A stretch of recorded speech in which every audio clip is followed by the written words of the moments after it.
Hey, good morning, everyone. I think we can start with the first panel of the day. My name is Anna, and I will be moderating this panel discussion today. So it is divided in three parts, mainly. In the first part, we're going to hear from the pilots who were included and involved in the project. First, we have Maria Vitaler del Olmo, who is going to provide you with the framework of the pilot experience. She's from Aalborg University. We have Farida Akbar from the municipality of Birmingham, George Papanikolaou from the municipality of Larissa, Roberta Lobianco from the municipality of Palermo, and Jared Gray from Cristar, Malaga.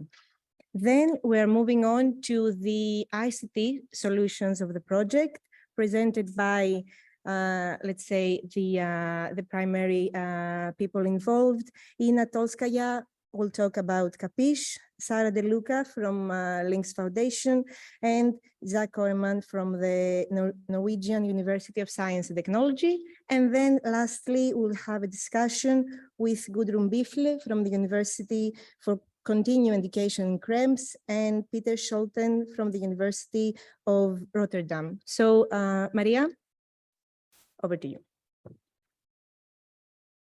Thank you. Thank you, Anna, and good afternoon, everyone. Thank you for being here today. Just to explain a bit the structure, as Anna mentioned, this session will be based on the pilot's narratives. And I don't know if we need to do anything. Yeah, perfect. So we will be presenting actually the pilot's narrative of the project today. I will give you, for those of you who are not familiar with easyRights, a brief introduction of the activities that we did in each of the pilots. And then it will be actually, the floor will be theirs to present from firsthand their impressions on the impact that this project generated in the different locations. So just to start, easyRights is a European Horizon 2020 funded project that aims at facilitating the access of migrants to their own and existing rights, mainly by doing two streams of activities. We're aiming to reduce, on one hand, some of the language barriers that migrants often face when accessing some of the public services that they are entitled to or interacting with. And on the other hand, on trying to investigate and hopefully change these services to reduce or eliminate the bureaucratic issues that they often encounter and that might generate a lot of frustration during the process, right? And in the end, provoke that they don't have, they are not exercising their right. So we work on this in 4 different pilot cities, and we use a participatory approach that I will get a bit in detail of later. These 4 cities were Birmingham in the UK, Malaga in Spain, Palermo in Italy, and Larissa in Greece. And each of them selected 2 services that they consider migrants struggle with when in use of these services in their locations. And throughout the 3 years of the project, we arranged 2 different cycles of activities so they could go through the redesign of each of the services. Of course, one of the main values of the project was to understand what is it that migrants experience when going through these services and what were the main problems that they find and that they need to overcome. So one of the main pillars of the project was the fact that migrants were involved throughout the whole process of redesigning these services. But not only migrants were important in this process. It was also a lot of work on engaging with policymakers and other stakeholders like the service providers, technical experts, social workers, or even lawyers that actually are very much aware of all the issues that are surrounding these services and the environment. In order to support this redesign of such services, we use what we call the easyRights hackathons. And this is a special type of hackathons in terms of the scope, the participants, and the format of the hackathons. I don't know if you're familiar with the term hackathon, but traditionally is used to define some events that are very intense and short term, in which a group of coders or technical experts get together in order to use a database or explore potential uses or an innovative technology. In our case, we were working with existing services. So the whole scope was to redesign these services in order to make them more accessible and easy to use for migrants. In terms of the participants that were also different from traditional hackathons, not only we involved hackers, coders, or technical experts that might be the more traditional groups of people that get involved in this type of events. But also, as I mentioned before, it was very important for us to work with migrants as they are our main end users, but also NGOs, social workers, lawyers, decision makers, because they are also very much involved in the whole process.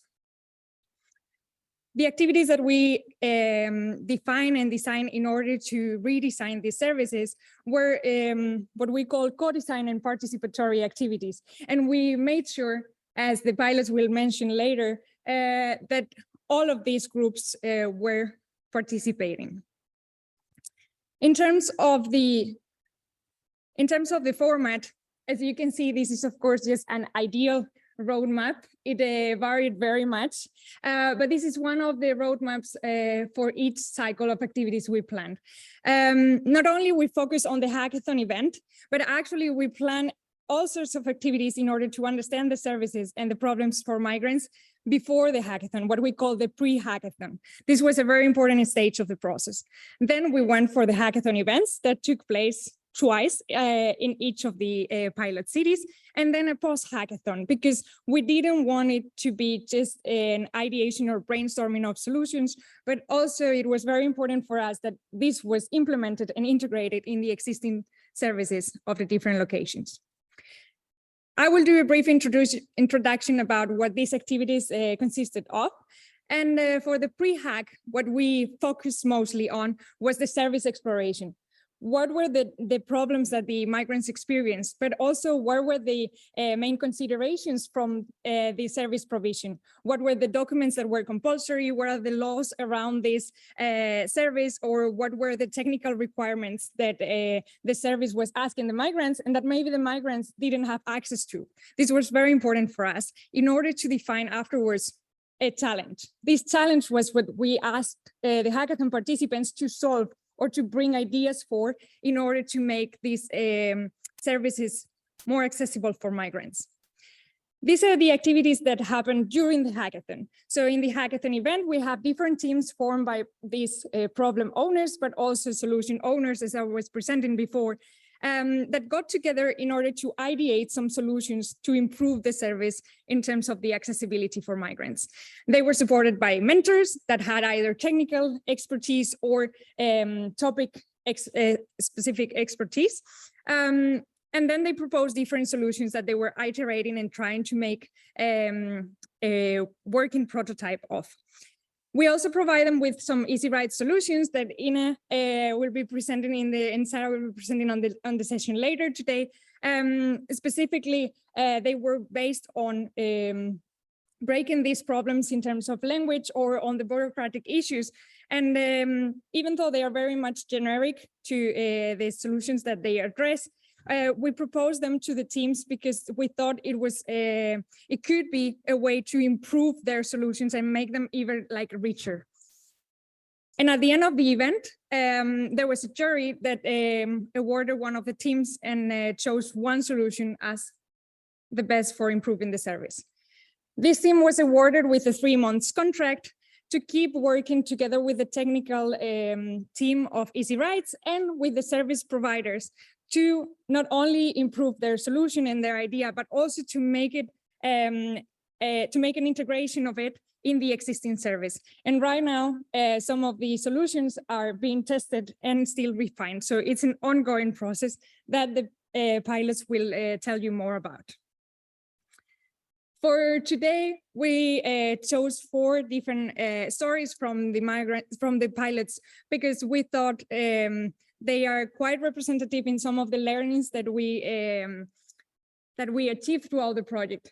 First of all, I would like to ask Farida to come up from Birmingham Municipality, and she will be introducing us to how the engagement of migrants was a key approach for our projects, but also on the integration. Going back to the roadmap that I was presenting, here you can see how the participation of migrants was a constant throughout the process. So not only started during the exploration of the services, but they also participated in the hackathons, both as team participants, but also as jury members, or even as experts that could mentor the teams and support them in making these solutions more richer or even better. And then, of course, afterwards, they keep participating in testing activities or in improving these solutions. So please, Farida.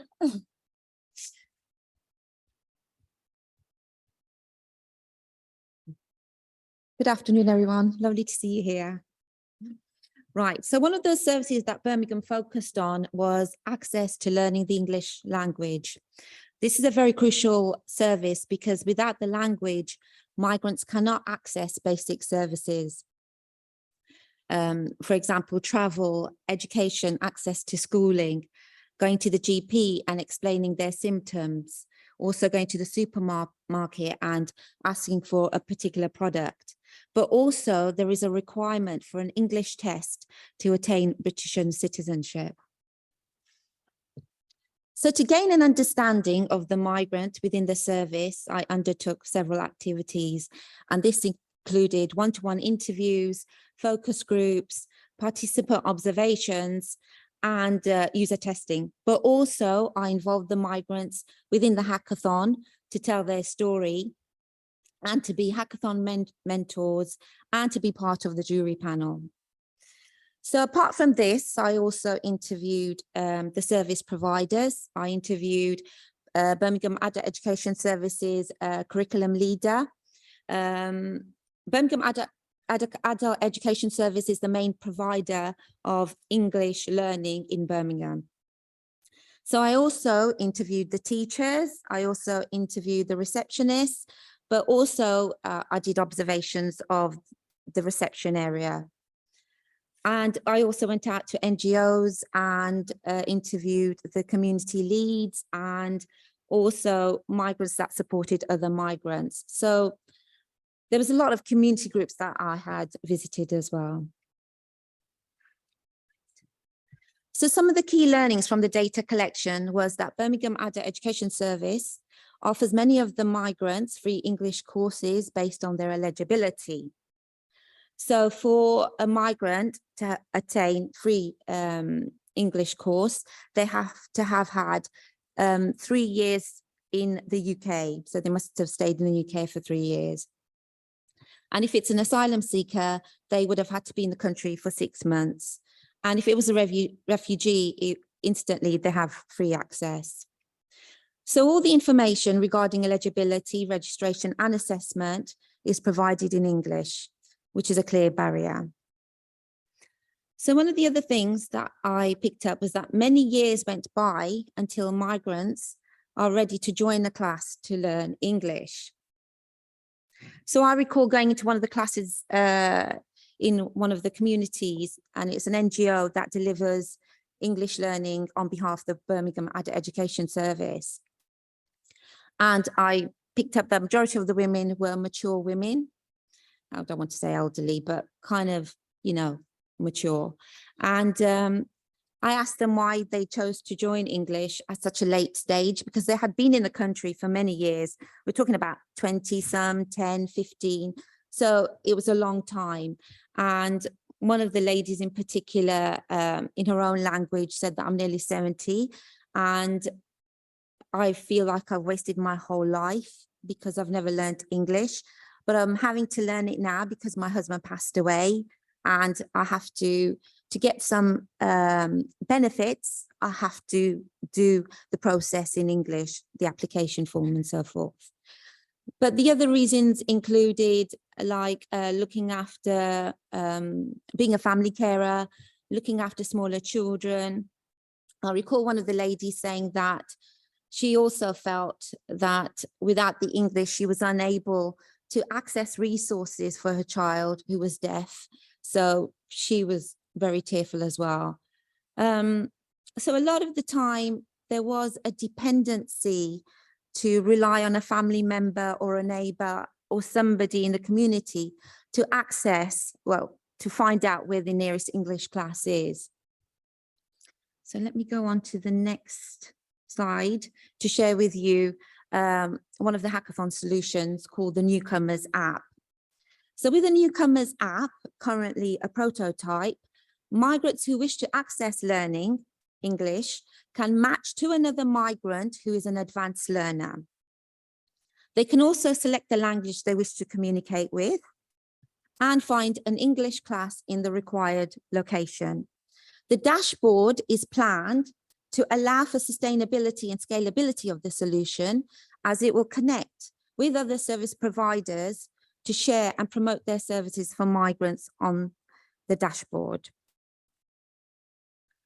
So to sum up, the involvement of migrants along the redesign of the Birmingham Adult Education Service benefited the project in many ways.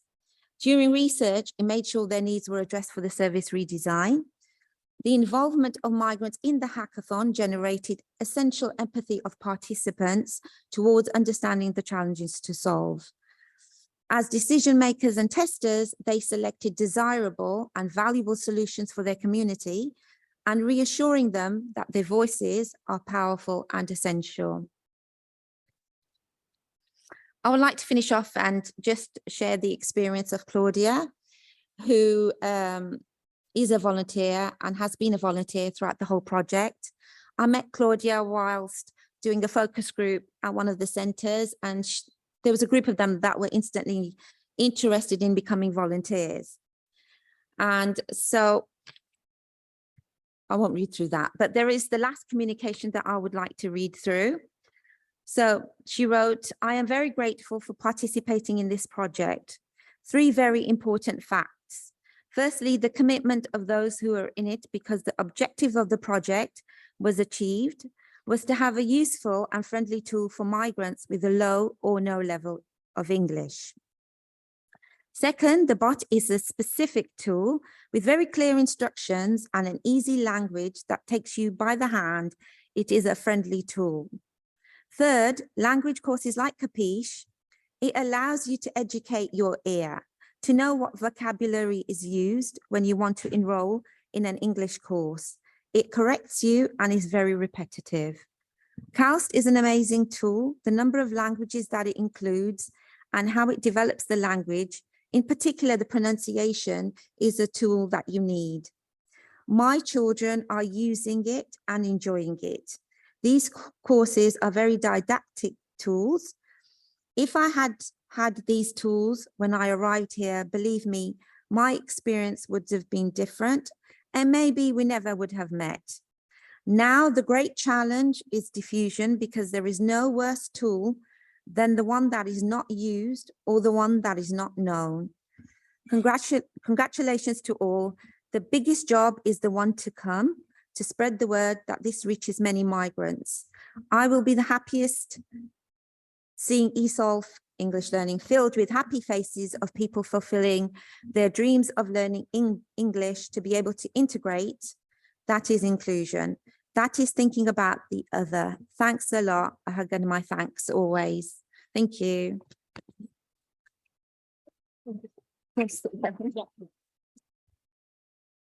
Thank you very much, Farida. Next one, it's Larissa team, and they will be today presenting about their experience on how they integrated these easyRights ICT solutions that Farida just mentioned and that I was presenting before for the redesign of a public service. In this case, George will be focusing mainly on how they contributed, of course, to the hackathon teams to develop their solutions, but also afterwards how they were integrated in an existing service. George, the floor is yours. Thank you, Maria.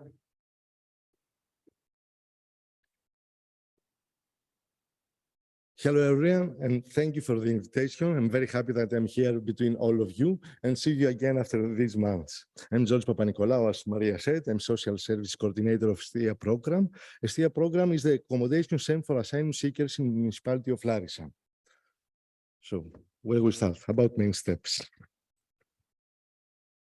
So, the main steps, as already all of you know, is the hospital, the refugees of the camp of Kuchohero, the asylum seekers, and generally all the migrants have to go to the site manager of Kuchohero or to me, that I am the coordinator of VIKEL, who is the VIKEL is the public benefit organization of municipality of Larissa.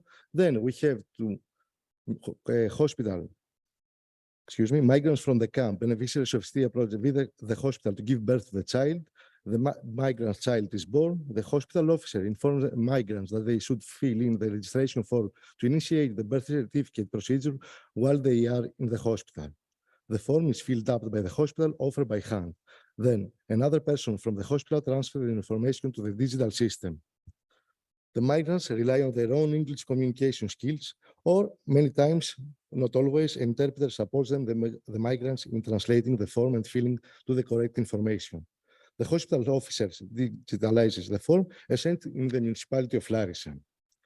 The municipality of Larissa receives the document through an internal IT system, checks for mistakes, and examines its validity. The municipality officer schedules an appointment with relevant parties for the confirmation of the correctness of the form's data. The administration of the refugee camp is contacted to schedule an appointment, or me, or the social worker, or all the employees of municipality or public benefit organization. So, the problems. The problems were many.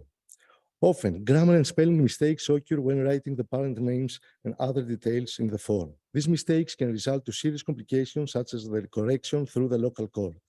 Often, as I told before, no interpreter is present at these steps, or in hospital, or in the municipality offices. The digital form is communicated only with the municipality of Larissa, while it could be also communicated with the supporting organizations for checking up the included data. Complicated procedure to arrange the appointment due to the high number of people involved, communication problems during the confirmation process, and highly time-consuming procedure. What was the challenge that participants had to solve, and why we chose that challenges? The challenge follows a predetermined service that aims in supporting migrants in some of the steps of issuing the birth declaration document. Migrants, parents reaching either the refugee camp or from a STIA project in the Larissa municipality find themselves in a scattered process full of obstacles when going through the process of registering the birth of their child. The language barrier, the scattered bureaucratic process, and the lack of organization restrain them in reaching a flawless birth registration process. The consequences of such barriers in the service experience and organization are extended also towards other actors affected by the birth registration process, like municipality employees, interpreters, hospital employees, or for us, the social workers. The need for accurately reported information among the numerous actors involved in the process was the main focus of the second Larissa hackathon. The call asked the participants to find solutions that ensure the solid flow for communication in terms of the required documentation throughout the process, the spelling. I think that you already know the easyRights technical tools, the pathway generator, CAPIs, and CALs. To support participants in this quest, easyRights provided the teams with these technical tools. Basically, in Larissa, we chose, it's more easier for us, CAL's technical tool. The problems identified within the birth and name registration process were associated with the pronunciation of names and personal data of the migrants. As the data was not correctly transcribed throughout the process, the migrants faced complications in the expedition of the birth certificate that could only be resolved in the local court. As the birth certificate is necessary for the name registration, this process was also delayed. The awarded solution simplifies the process of migrants and public officers through the automatization of the process. Additionally, integrating CALs in the solution provided migrants with a tool to feel more self-confident when navigating the service and prevent some of the most common identified issues. The awarded solution is an online website application designed to overcome the frustrations and challenges associated with the process that migrants in Larissa follow to register a newborn at the registry office and assign a name to them. For this purpose, the team proposed a digital tool where prior to the birth, parents can be informed about the data and documents requested from the hospital during childbirth and save them in the application, so that they have easy and immediate access to them when the moment comes. After the birth, the parents and a newborn's data is collected by the hospital officer and sent to the registry office, which transfers it into the application so it can be confirmed or corrected by the parents. Once the information is correct, the parents can select one of the available time slots set by the municipality officers, of course, for the appointment at the registry office in order to physically sign and receive the birth certificate. So, to sum up, in conclusion, the possibility to integrate easyRights IST solutions allows public services to be more flexible in increasing migrants' language capabilities as a way to better exercise their rights. Thank you.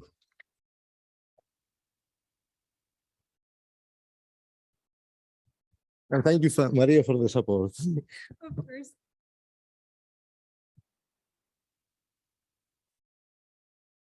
On the third round, we will have Jared representing Crista International from Malaga. In the case of Malaga, we will talk about one of the solutions that we developed. It's a wiki space that tries to facilitate migrant integration in the local context. Malaga case was a bit particular. As Jared will mention, they were working in this second cycle of the project together, mixing together two of the services that they try to work with.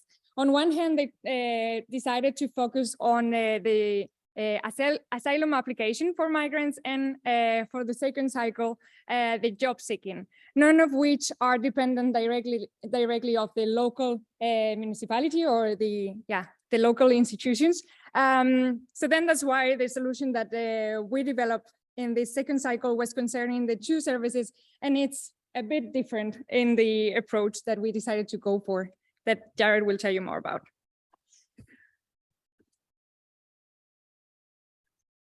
Hello, yes, thank you, Maria, for that introduction. And as Maria mentioned, we chose two really large problems that refugees and migrants face in Malaga, Spain. And a lot of this, you really need to begin with the why here. So a lot of our why comes from research that was conducted in 2017 by Gordon College, and these researchers identified the two main challenges that migrants face, which is, again, seeking asylum and then also seeking employment.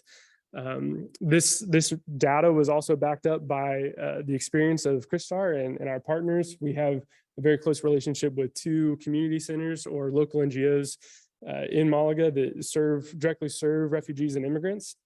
And through these interactions, time and time again, these findings were reinforced that there's significant confusion about the asylum process, and then also significant confusion and frustration as these migrants seek gainful employment. There you go. So one of the main challenges after identifying these is, okay, so what is the asylum seeking process look like in Spain and specifically in Malaga's context? So this is a kind of zoomed in snapshot of some of the work that this project accomplished of trying to simplify the asylum process that is navigated. So it's very convoluted. In some cases, it's very nuanced. There's all kinds of challenges depending on what is the country of origin of a migrant and what situation they're fleeing in their home country.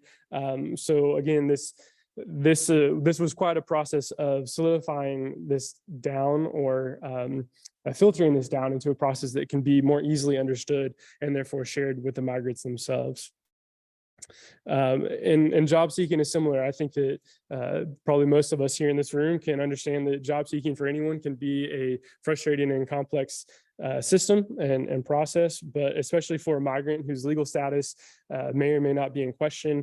One of the main problems we found here is migrants often weren't aware of the many resources that were actually available to them by the local government, such as the Office of Employment in Malaga, as well as various technology resources that already exist, Facebook groups for job seekers, et cetera. So with these two more defined challenges, we moved into, again, the solution we found really through the iterative process of the hackathon.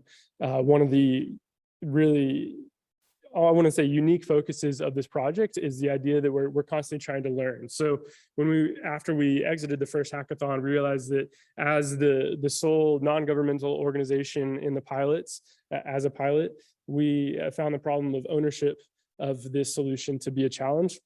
So we came up with this community-based ownership model of a wiki solution, which really combines these two challenges that the refugees are facing.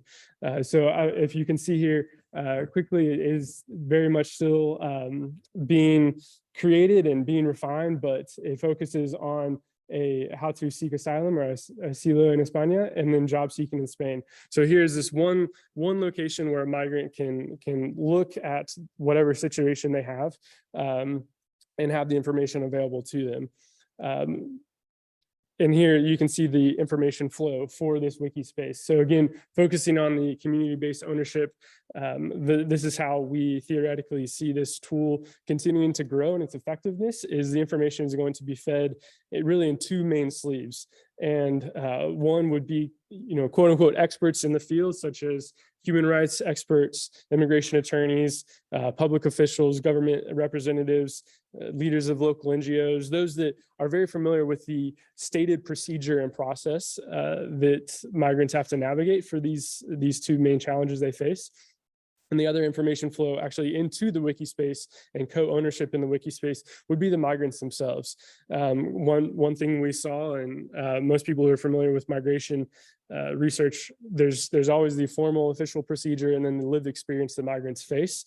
And so if we can combine these two data sources of having the official procedure and making sure that that is correct and migrants know what should be, and then also migrants can go in and fill in information of what is, and then hopefully find that middle ground into an effective tool.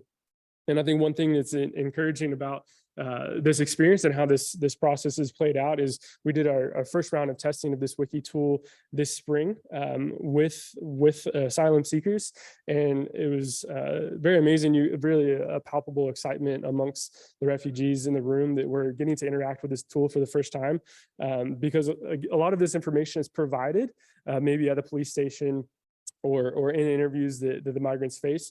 But it is, again, a very complex and huge bureaucratic process. So having a tool that they can access in their home or on their phone that can remind them and recall that information was a very, very powerful tool that again, added to some of the excitement of the process for them, which was encouraging for us as a pilot.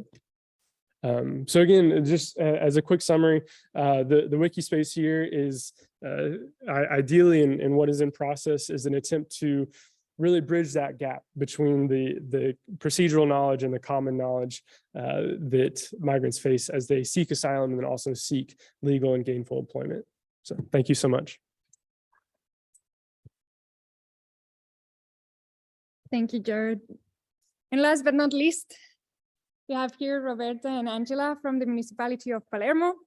In this case, they will be presenting the story of their last hackathon cycle. And the focus of their presentation will be on the involvement of all sorts of stakeholders. So not only migrants, as maybe Farida's presentation focused a bit more on, but also the municipality and how that really made a difference in the type of solutions that were generated, but also and mostly how they were integrated and supported from the municipality, which is definitely what we were trying to achieve with the project.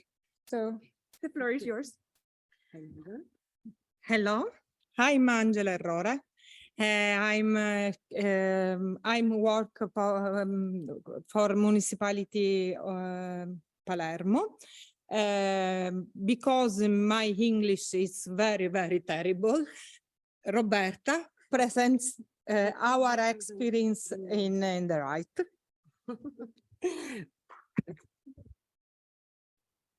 She made an effort. Huh? So hello everybody. It's a pleasure. Hello. It's a pleasure to be here. Sorry for our delay as a Sicilians.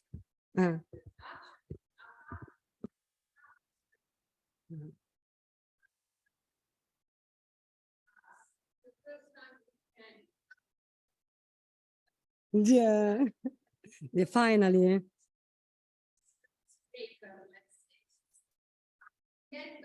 Yeah. Yeah. Okay. So okay, now I'm trying to explain you very quick how we did organize the second challenge.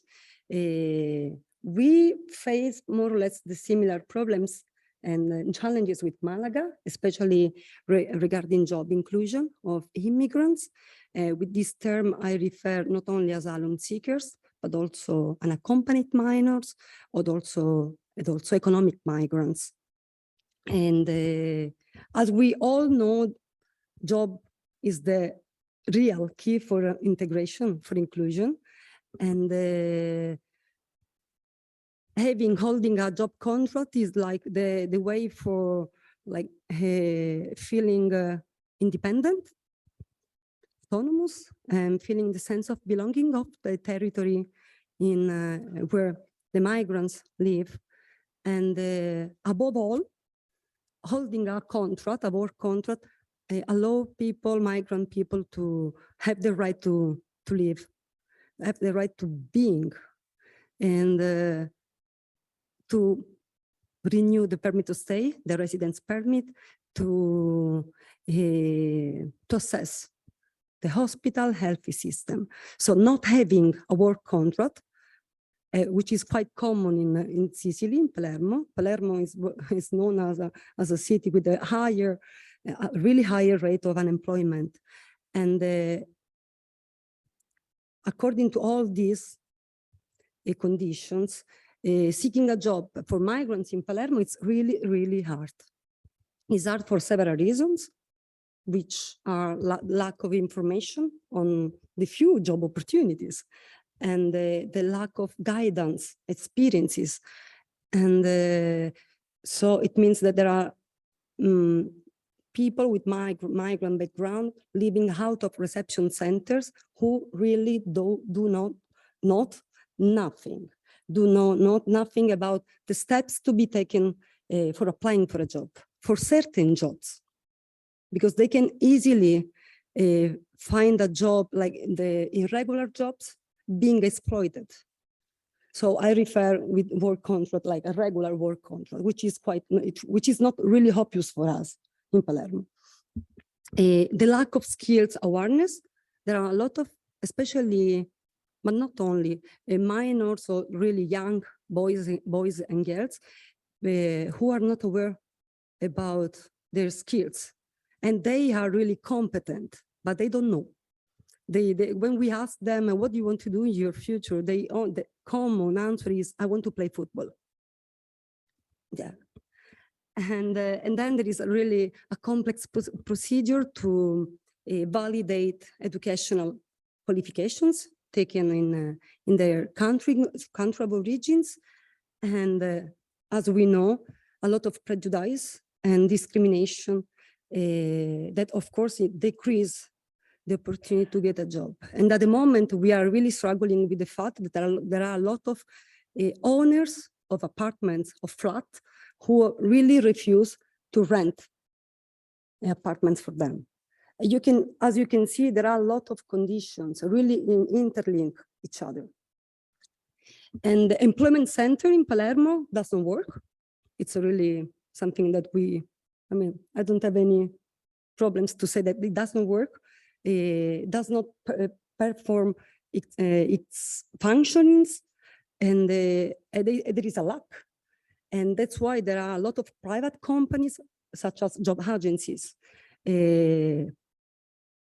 proliferated in the territory. There are really a lot trying to cover this lack and try to match profiles, competencies, and enterprises.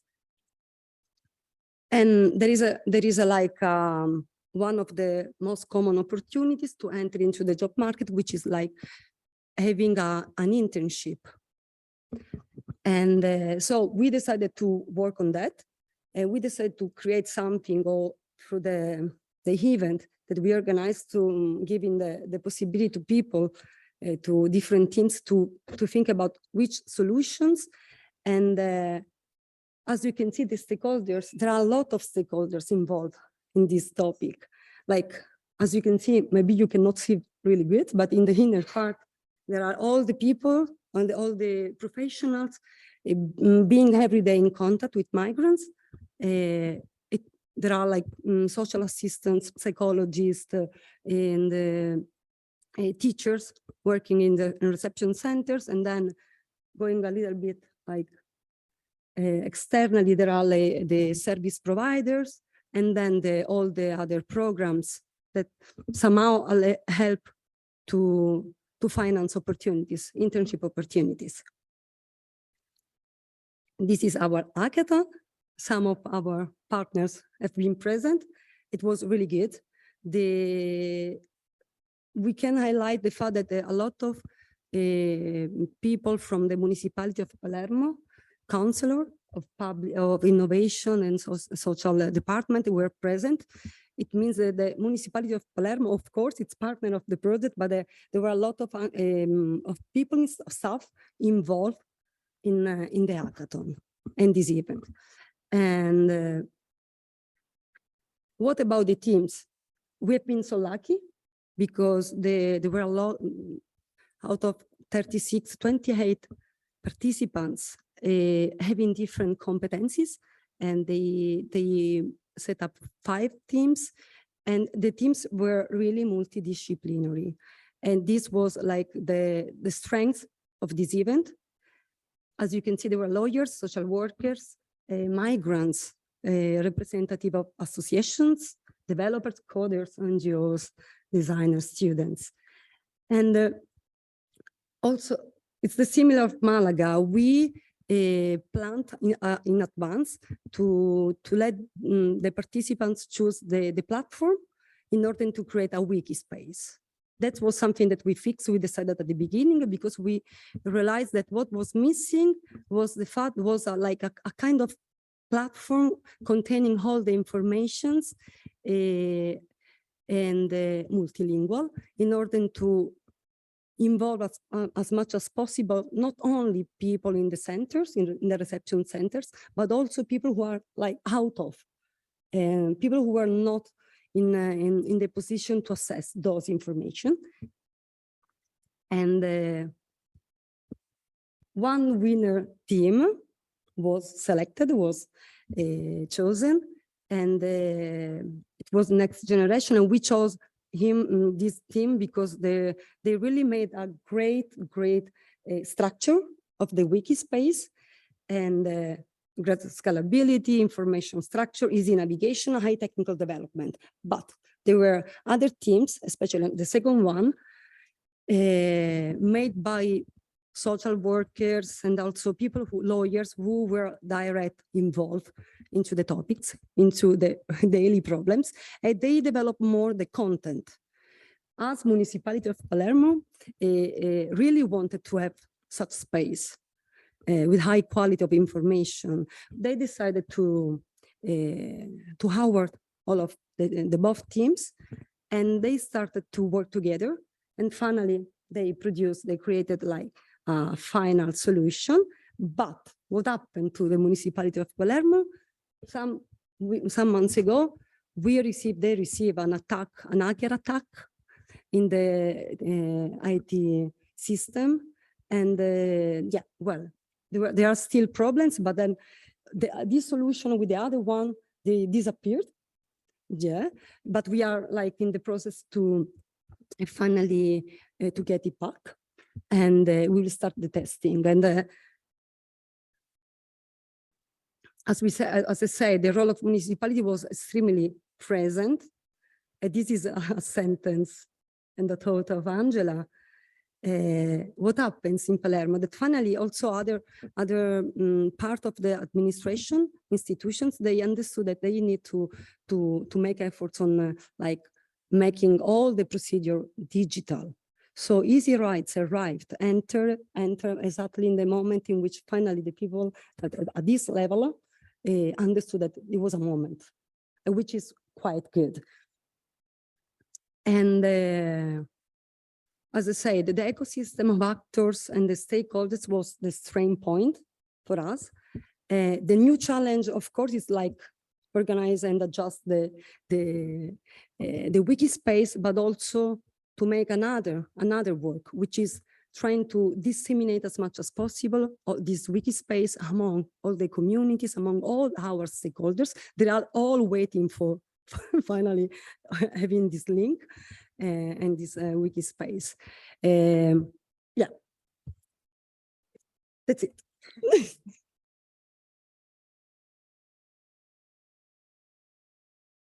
Yes, so I think that's it from the pilot's narratives.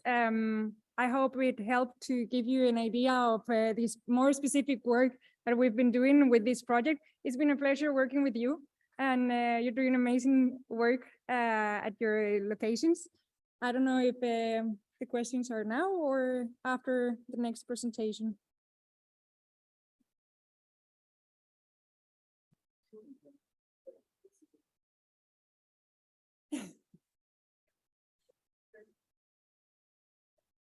Yes, first next presentation. Yeah.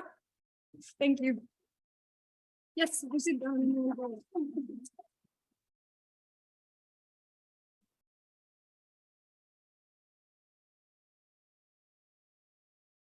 Okay, so as we told in the beginning, now I would like to welcome Ina Tolskia. She will present the CAPISH solution, and after that, Sara De Luca from Links Foundation and Zach Koreman, who is online, to present CALST. So thank you, Anna, for the presentation. Actually, I will talk about the entire easyRights ICT solution, but then I'll invite Sara De Luca for additional comments about the chatbot. As we all heard from the experience of the pilots, migrants face a lot of problems when trying to access the services that they have a right to access. But when they arrive in a new host country, they have to deal with complex administrative procedures, which are rather difficult even for a native speaker in their own country. So imagine what it's like to do that in a language you don't know or have just started to learn. So to help migrants access the services, we have developed the several ICT tools which interplay to attack the problem from several different angles. First of all, the pathway generator allows the migrants to see the procedure as an understandable, easy sequence of steps, each described in terms of where to go, what to do, when it's open, what to bring. And then once they arrive at the correct place, at the correct time, with the correct stack of documents, they still need to talk to the officials in a language that they probably don't know very well. And even if they have received some basic introductory courses, the bureaucratic jargon and the legalese that they will find in the documents is not something you learn in a basic introductory language course. And in addition to learning the vocabulary, it's also very important to pronounce these words in a way that the officials understand you. And even if you know how they're spelled, it's important to recognize them when you hear them when talking to the officials. So this is why the three ICT partners of the easyRights have worked together to develop these tools. The ICT partners are Links, who created the pathway generator and the easyRights agent. They are here represented by Giuseppe and Sara. There's Capiche, who created the topic-specific language courses, and that's represented by me. And there is Entenu, which is represented by Jacques Corman, who couldn't be with us in person, but is here online. There are 3 user types who are addressed by the easyRights solution. First and foremost are the migrants, who are the primary beneficiary. Then there's also the intermediate users, everybody who's in the network trying to help the migrants, which involves the municipalities, the officials, the NGOs, the governments, the EU Commission, etc., etc. And the third type is developers. Those are hackathon participants, for example, and also developers who will be able to further scale up the solution. So the migrants can access the easyRights solutions through the Telegram chatbot. And the chatbot connects them to both the pathway generator, to the language course, and pronunciation exercise. So let's take a closer look at how the interface will look from the point of view of the migrants. This is how the chatbot looks. When the migrant first addresses it, they receive a welcome message and are given a choice. They can access the pathway to the service, they can access pronunciation exercises, or they can access language courses. There are also additional features, such as geolocalization, which allows the app to know where the user is located, if given permission, and then they can be redirected to the services that are available locally and in the language that's most relevant. And there's also ratings, allowing the users to leave feedback about their experience, so that we have statistics whether they found it useful and can improve accordingly. easyRights agent is very easy to access. If users already have the Telegram, they can contact easyRights bot. Also, they can scan a QR code, which will take them directly to the easyRights bot in Telegram. And that is very convenient for dissemination, because the QR code can be printed in all the locations where migrants will easily see it, on brochures, on welcome packages, on walls where migrants often congregate.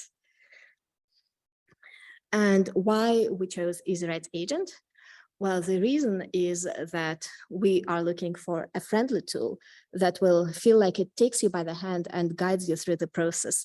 And such a friendly feeling is easier to achieve through a chatbot than, for example, in a website. Also, we have to take into account the digital skills of the users. And our research shows that most migrants do possess a mobile phone and use it primarily to communicate with their loved ones at home. So chatting interface is something they are likely to have experienced. And so we hope that it will feel relatively intuitive and friendly even to the users with lower levels of digital skills. And why we chose Telegram specifically? One reason is that it is an application that's already widely spread on the market. So there is hope that migrants have seen it before and already use it. And if they don't, it is pretty similar to other chatting interfaces that they might be familiar with. And from the point of view of developers, it is very easy to add additional services, to modify what is already there. So it is an easy platform for developers, which is crucial for further scaling up of the service. The chatbot uses the pathway generator to provide the steps that the migrants need to take. And these are generated by a pathway generator, which is an artificial intelligence-based tool that automatically extracts easy instructions from all the bulk of textual information describing a given service. So one of the utmost challenge that a migrant faces at the early days of his or her arrival in a new country is knowledge access in a comprehensible and actionable fashion. They are faced by numerous documents, and each document is filled with words they are not familiar with in legalese and in all kinds of bureaucratic jargon. And reading through all these documents to find the relevant information is not feasible, but quite possible for artificial intelligence. So the value proposition of the pathway generator is that it analyzes these documents automatically and extracts instructions divided into clear steps, each depicted in terms of where, when, and how. So for instance, this is how the first step of asylum request in Malaga will look like. Where describes where to go, and in this case, it's a physical office, such as Office of Asylum and Refugee. When refers to all the deadlines and response times, and how refers to the procedure, which is a personal interview, and the documents one needs to bring. So each pathway follows this schema of what, where, when, how, where what is the name of the step, for instance, interview or admission to the process, where can be either a physical office or a web page, when includes opening times, deadlines, and response times, if any, and how provides a list of personal documents to bring to access the step. So here is an example of a pathway. The output of pathway generator for asylum request in Malaga here was edited and improved by experts. So we can see that the first step is declaration of asylum. The second step is, first step is submitting the form. Second step is the interview. Third step is admission for processing. Fourth step is instructions of what to do if the request has been accepted.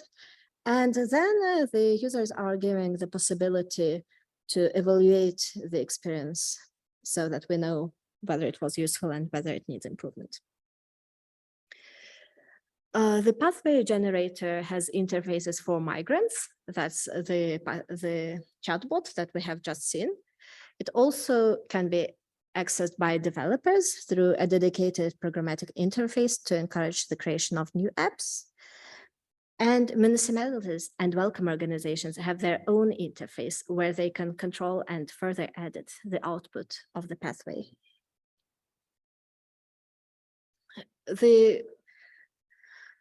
After the pathway, the chatbot also gives access to Capiche, which is topic-specific language courses. It offers the users an opportunity to download the Capiche app, where they will be automatically given access to the relevant language courses, which will enable them to easier communicate with the officials during this step described by the chatbot, in order to add users to the course that's relevant for them. The chatbot asks them for their email address or username, and that ensures that once the users download the app, they can register with the email or username provided and access precisely the information that's relevant for them in the language that's relevant for them. We have developed 8 courses for the 8 services in the 4 pilot cities. The target languages we support correspond to the 4 pilot cities. They are English, Greek, Spanish, and Italian.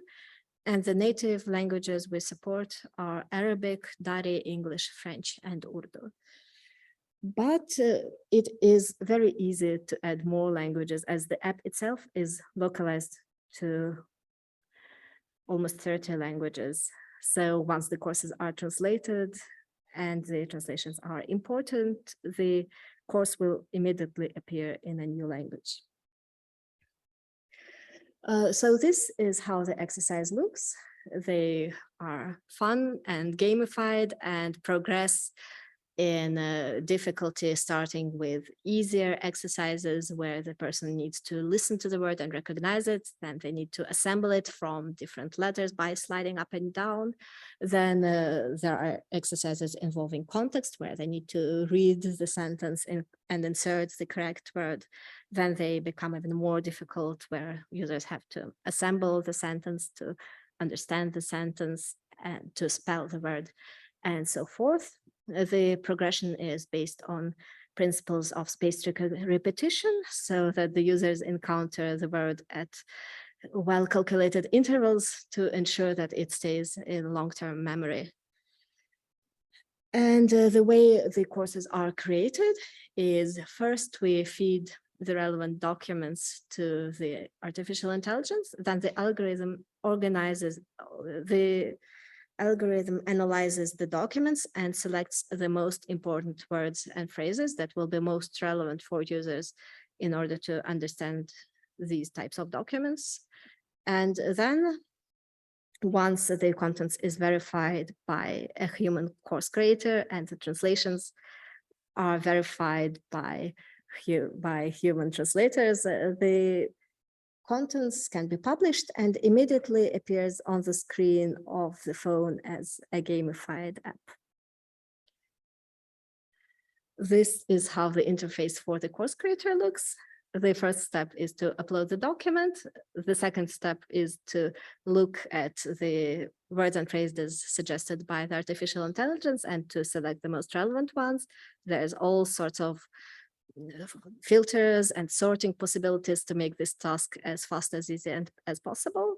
And then the third step is to automatically translate it to the relevant languages and then to send it to the human translators to verify the contents.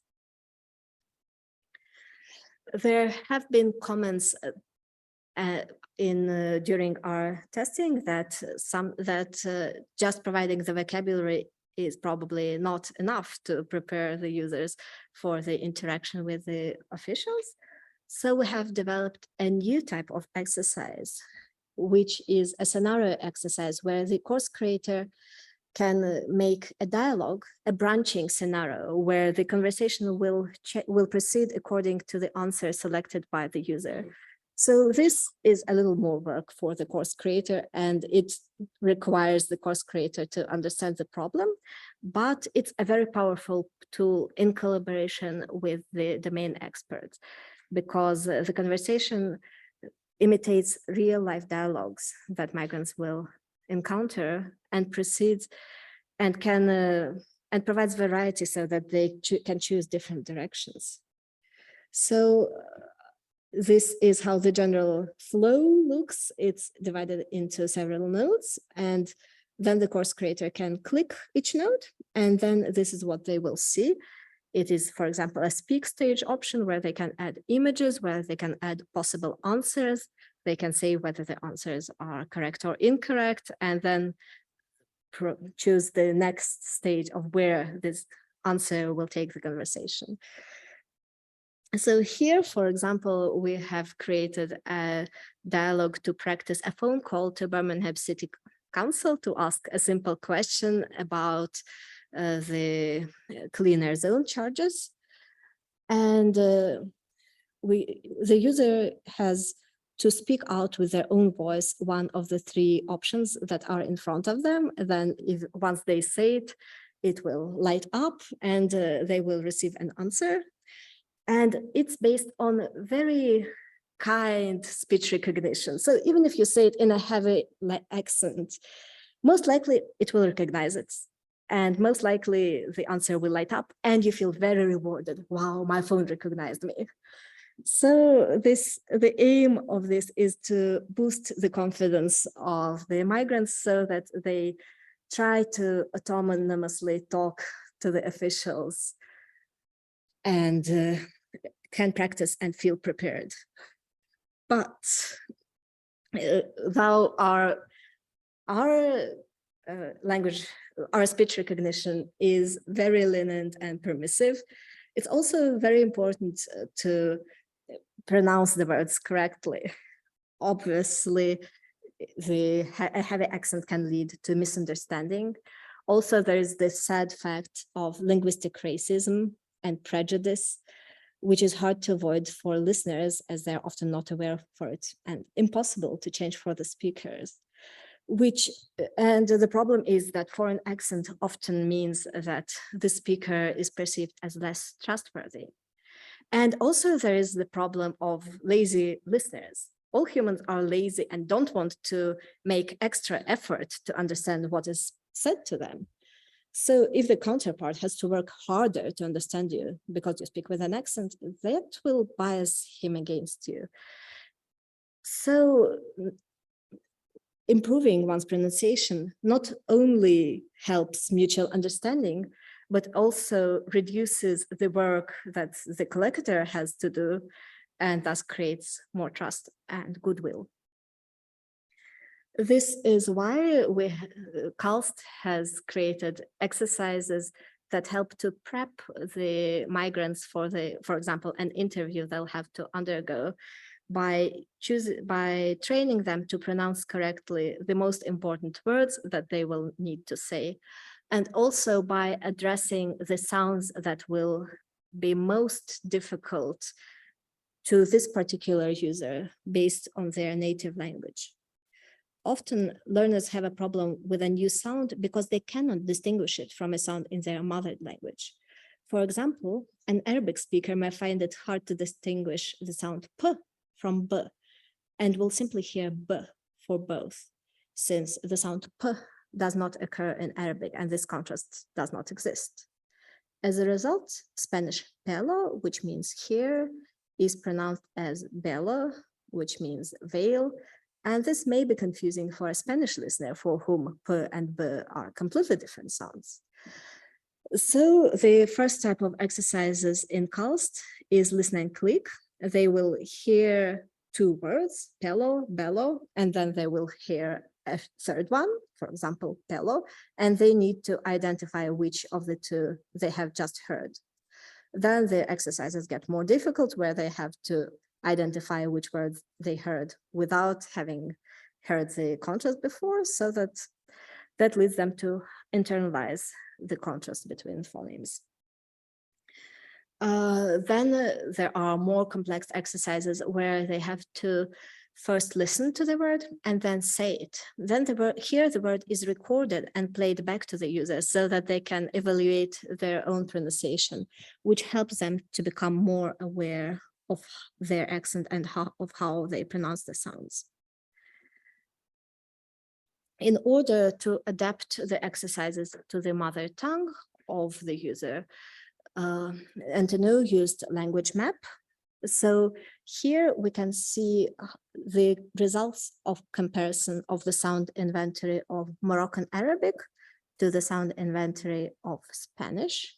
The green sounds are the sounds that are found both in Arabic and in Spanish. So these will not present a problem to a speaker of Arabic.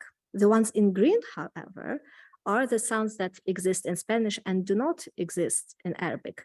So the exercises targeting the sounds in red will automatically be selected and presented to the speaker of Arabic. And the language map is different for the speaker of each language. So here we see how it will look for a Moroccan Arabic speaker and a Romanian speaker. The sounds in the middle are the sounds that will be difficult for both Moroccans and Romanians, since they are found in Spanish and not in their native languages. However, P is a problem for Moroccan Arabics, but not a problem for Romanian. So they will not be getting an exercise to distinguish P from B, but only will be getting content that is relevant for them.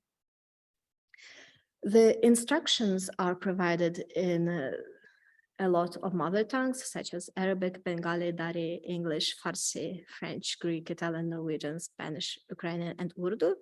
But even when instructions are not in the native language, the interface is kept as simple and intuitive as possible, so they can just proceed by pressing the light blue button. So this ends the presentation of how the ICT tools can help to solve the problems in addressing the information barriers and language barriers that are encountered by the migrants.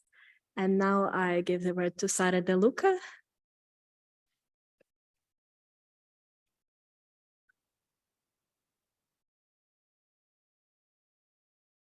Thank you, Emma.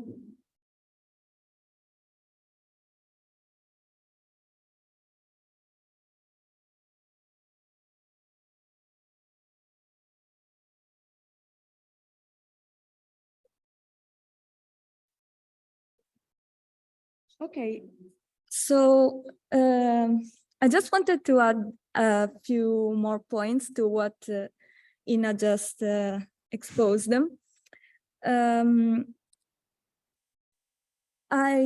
We were developing the chatbot and the pathway generator.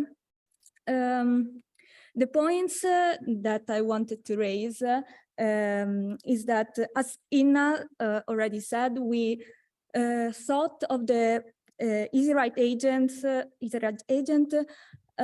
as a unique point of access to all three easyRights solutions. But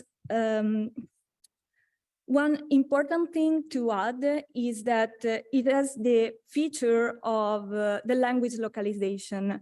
The language localization is a language selection that the user can can choose. And the user, so the final user is the migrant, he could or she could select the language in which they prefer to interact with the chatbot, but also to visualize the pathway. At first, we only had 4 available languages, which were the pilot language: Italian, English, Spanish, and Greek. But then afterwards, after a discussion, we decided to integrate in the chatbot also some popular migrant languages that in our case are French, Arabic, Bengali, Farsi, Urdu, and Ukrainian. This choice was made for a sort of integration to the tool, because in this way, a migrant could confront the pathway generated by the pathway generator with their own language, and then afterwards maybe use Capiche and Calst to better understand and get a better translation of the pathway. But in this way, it is more user-friendly in the sense that the migrant could directly interact with the chatbot in their own language. One important issue to raise is that this translation is done with an automatic Google translator that makes an API call to Google Translate.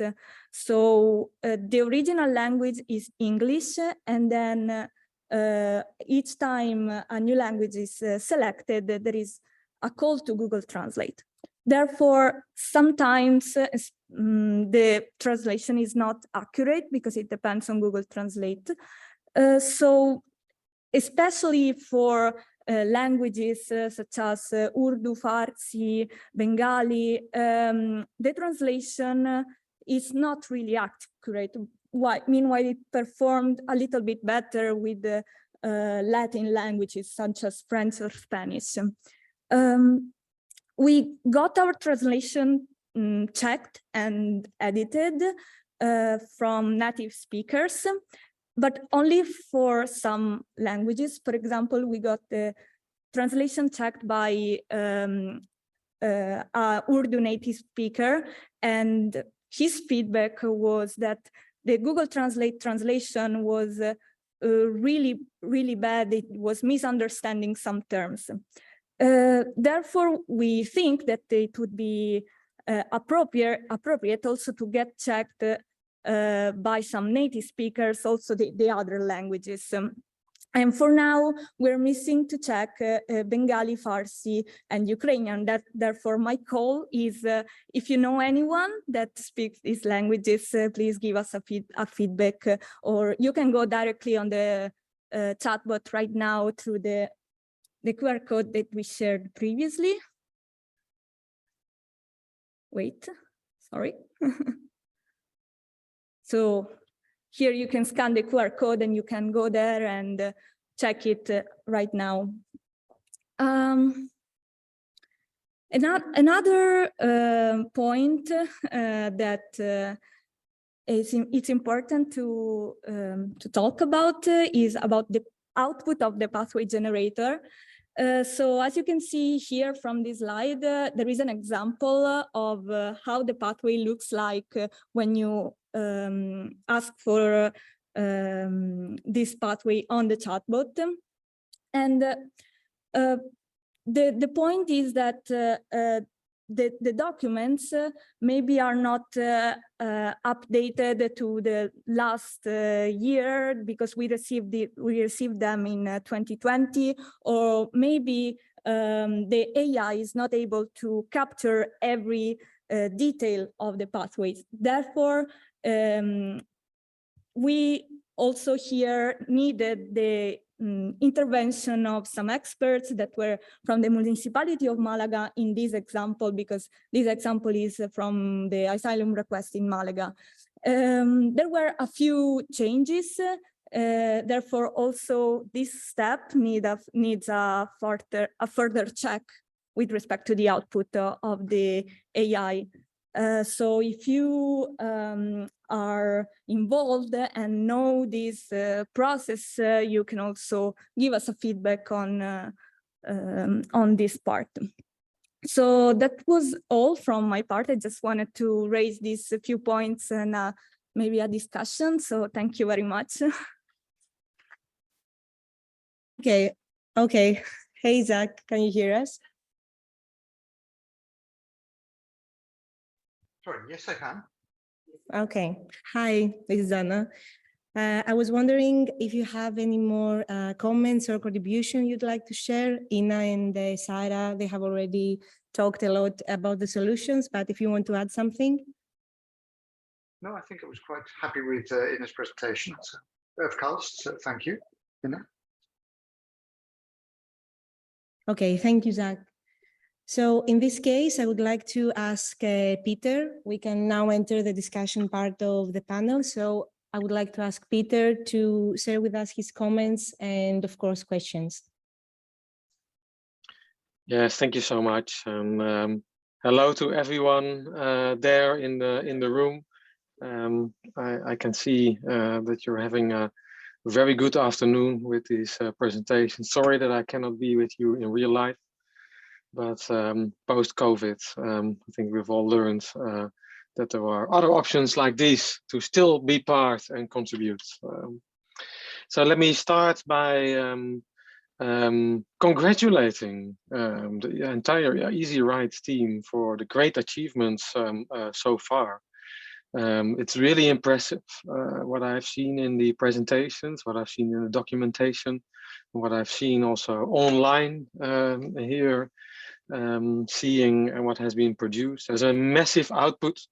If you think of the chatbot pathway generator cost, capiche, I mean, even these things by themselves would be good for any single project. So yeah, big congratulations to all of you for all the hard work that has gone into this and to making this happen. I think it's also super relevant. If you see, for instance, I've been checking a little bit the chatbot there, the systematic behind how you use AI in a very consumer-oriented, customer, I think that's a better word in English, a customer-oriented way, a customer-oriented application of AI to help them navigate a system that is almost incomprehensible. I'm professor of migration governance in the Netherlands, and every now and then I don't mean every 1 to 10 years, I mean far more often,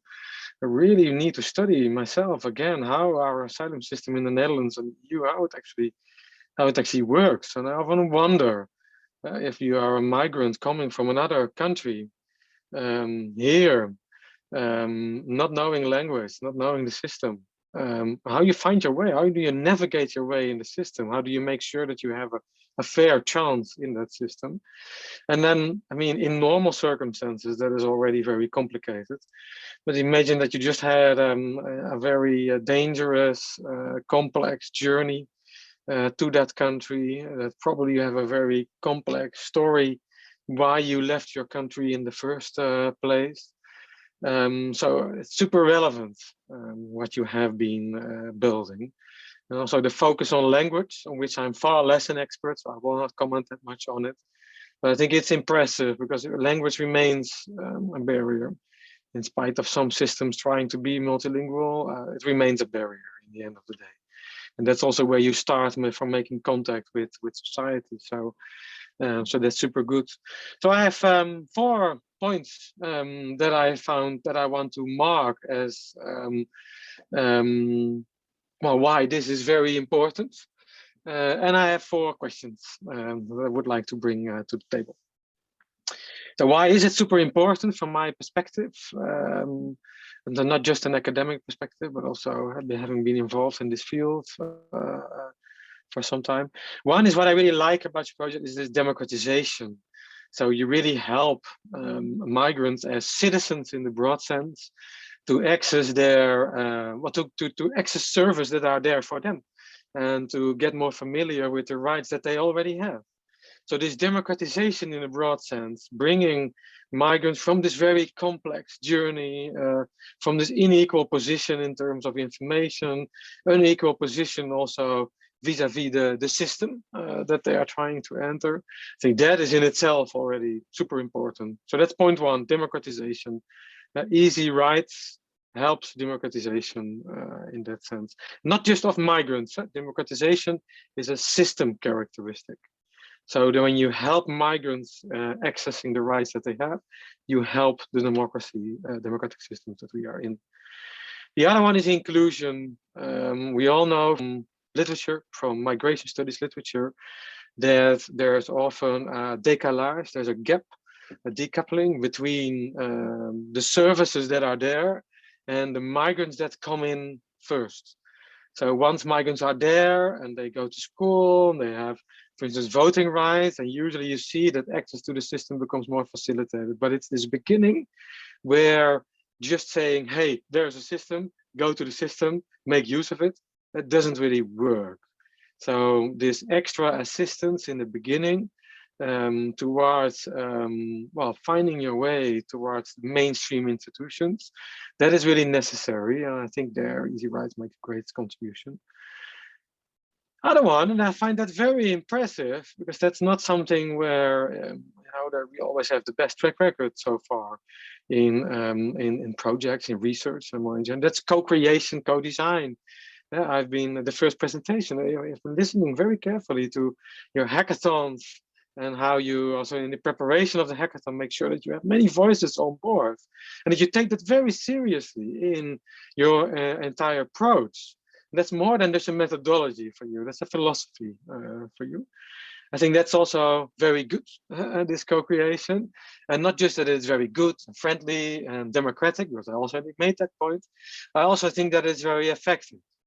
It makes up for a very effective project if you really look for, well, where are the issues, where are the concerns, and that you make that part of your journey from the beginning.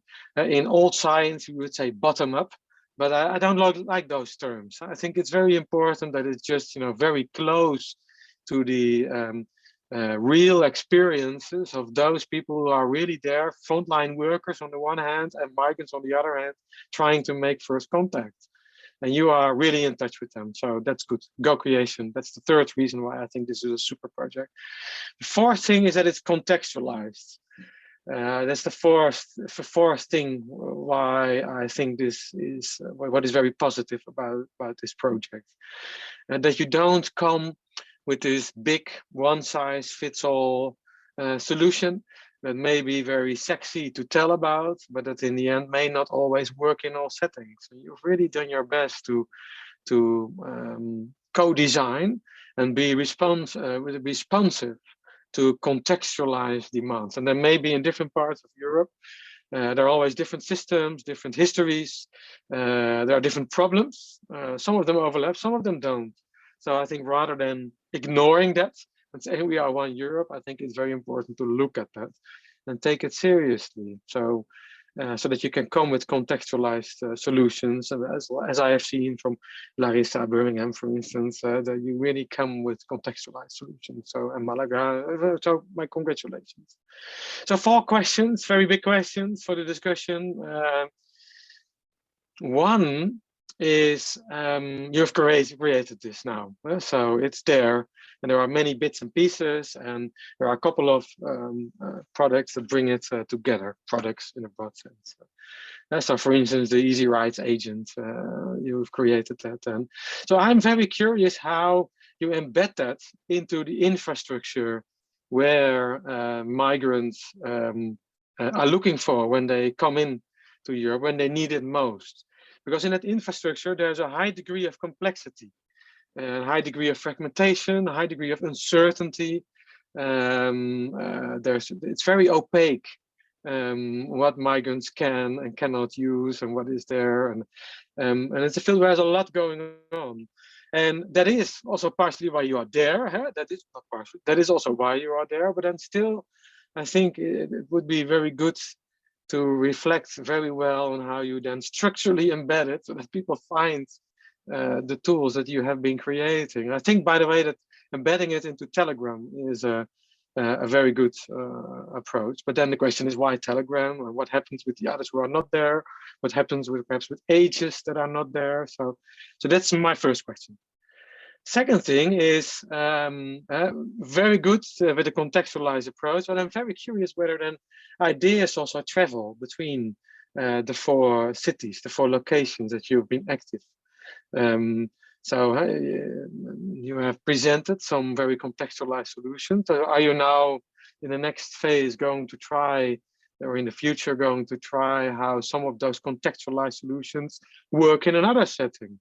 I would be very curious to learn more about that. So how do you bring the 4 cases together? Yeah, one is, and this is always problematic a little bit in this area, and I'm very curious to learn from how you did this, that when catering services to asylum seekers, for instance, in a very precarious position, where things can move very fast in a good direction and in a bad direction.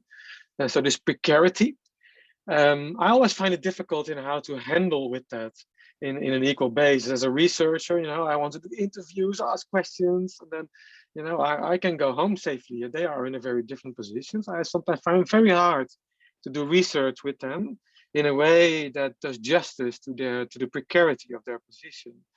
And here also, for instance, if you build this system, I can imagine that what comes out of the system, even though it comes out of a very well considered AI approach, it can really matter a lot, and it really needs to be correct. So I wonder how you do in terms of quality control, that if somebody comes in there and AI and puts in and then say, oh, this is where you go, you do that.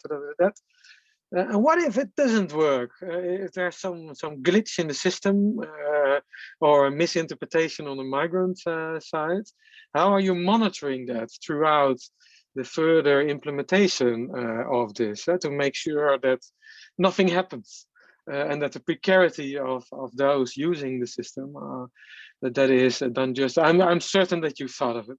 So I'm very curious to learn a little bit more about that. Yeah, and the last thing is, last question is sustainability. I mean, you have put so much energy into this. You have you've created these great things. How are you going to make sure that this develops further? How are you going to create so what is your view on the sustainability of the different contextualized solutions, of the chatbot, the pathway generator, of cost, of Capiche, and how do you develop it further? I'm very curious to learn more about that, because I would strongly encourage the further implementation and development of the tools that you have generated so far. So thank you. I think I've taken too much of your time already.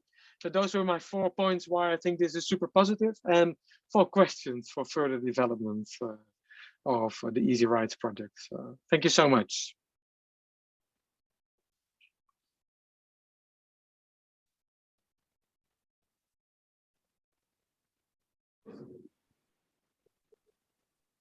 Thank you, Peter. Okay. So I would like to invite Gudrun to the stage for her comments and questions. Thank you.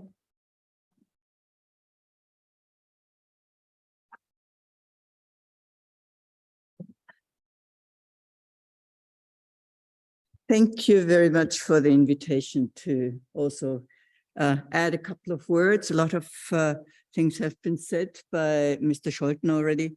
And a lot of the things that I had planned on saying, he has mentioned already. So I'm not going to pose any questions to you because here they are. That's a major challenge is definitely sustainability. But the question really is, and co-creation as an instrument, as a concept, be it for research, be it for actually organizing the interface between migrants and the various authorities. That's one of the most laudable things that this project has brought forward, how important it is to address the interface between the various institutions migrants have to access. You were with your comments with the hospitals. Who would think of the hospitals and the birth rights? And we all know that it is very important that the spelling is correct. And if you've ever traveled on an airplane and there your name was spelled wrongly and you said, but that's me, you're not going to get onto the plane. Yeah.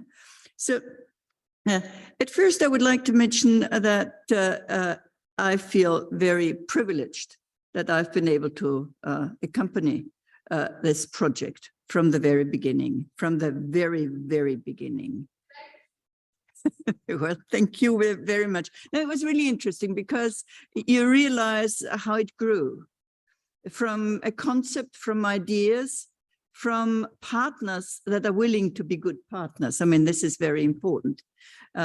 We all know of public services that don't really want to serve anybody, independent of migrant or non-migrant, right? But you know, just the idea, public administration, that's the issue.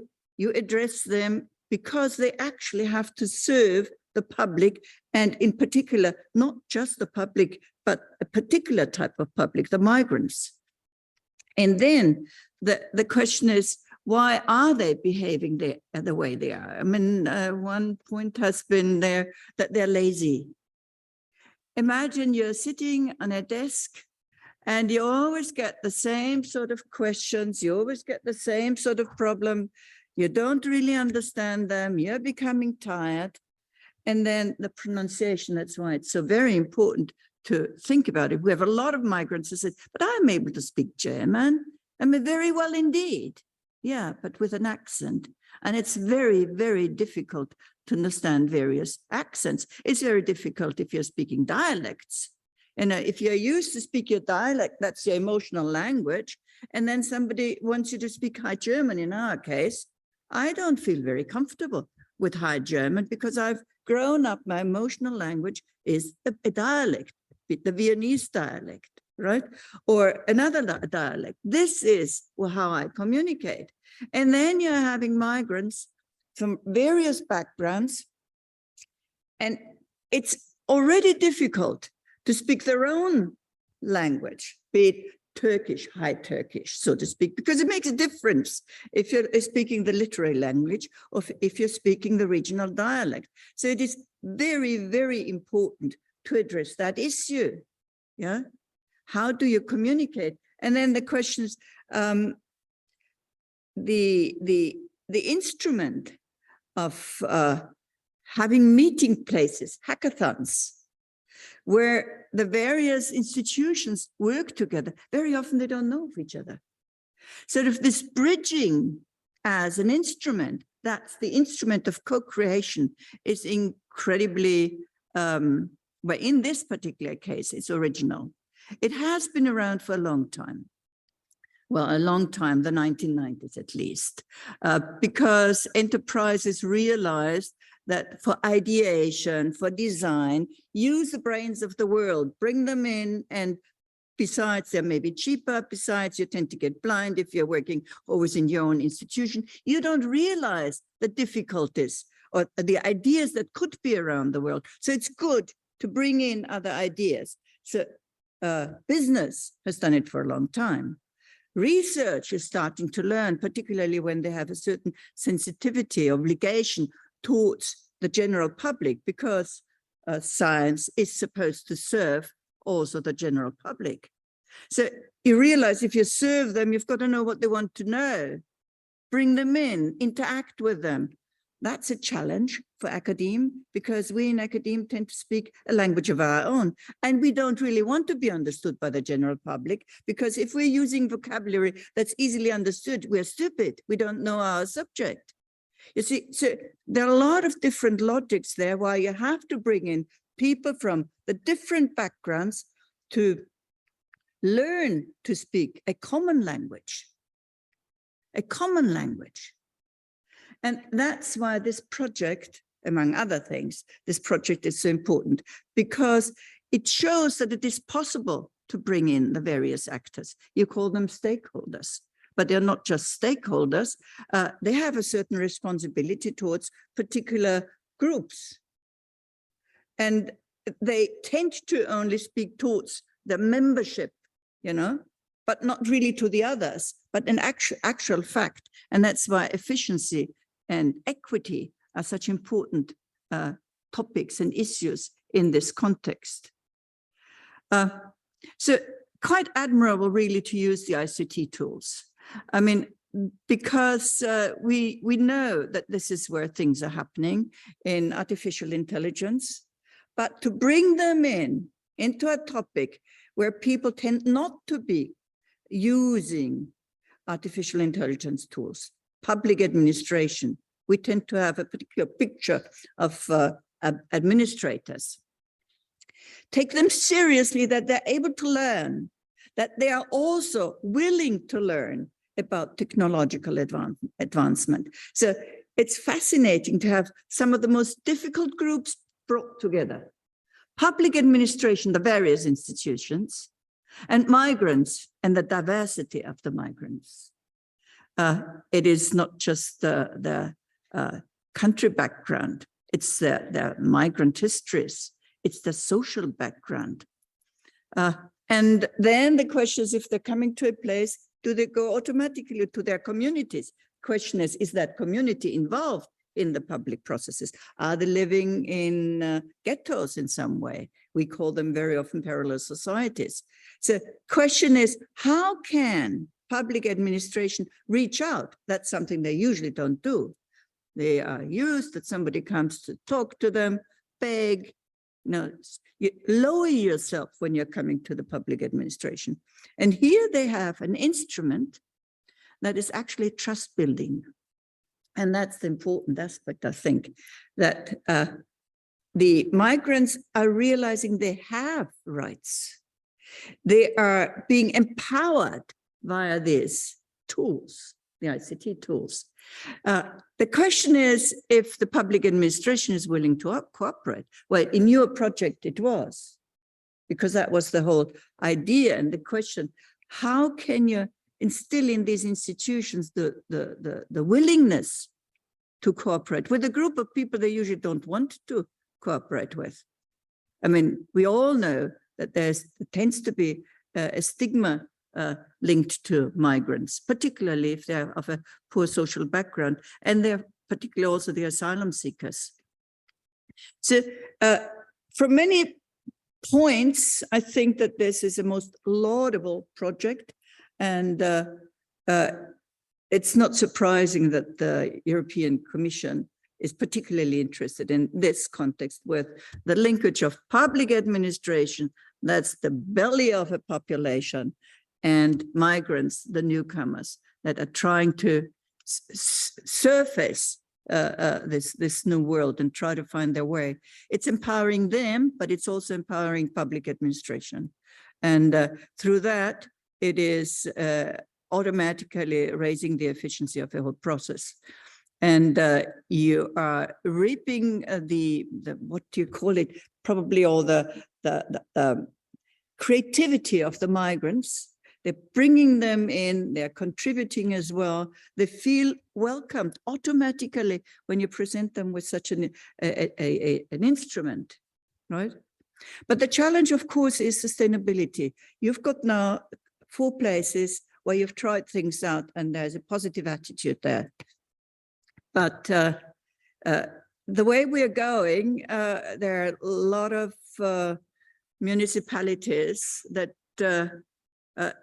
tend to want to stick to the procedures, tend not to want to open up to new things. So the challenge is going, and then think about politics. And if we do not address politics, that they're more open to migration, that they're welcoming migration as a tool that is making us richer in many senses, then I don't think that we're going to be successful in the sort of to make it a comprehensive, a standard. Well, that's really the question. I'm looking at Francesco about the standardization. Standardization is one thing, but then having these procedures adopted by everybody wholeheartedly. And if politics doesn't want to support that, we're going to be in trouble. And yeah, and I want to leave it at that because I you know, dissemination, I think that's the most important thing, and show that everybody can win. Let's call it a win-win-win solution, and embrace technology there as well.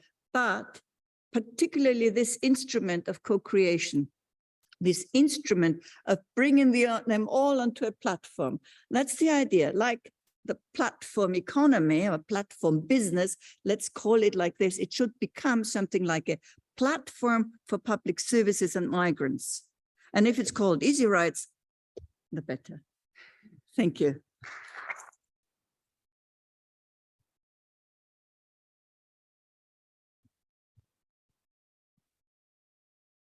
Thank you, everyone.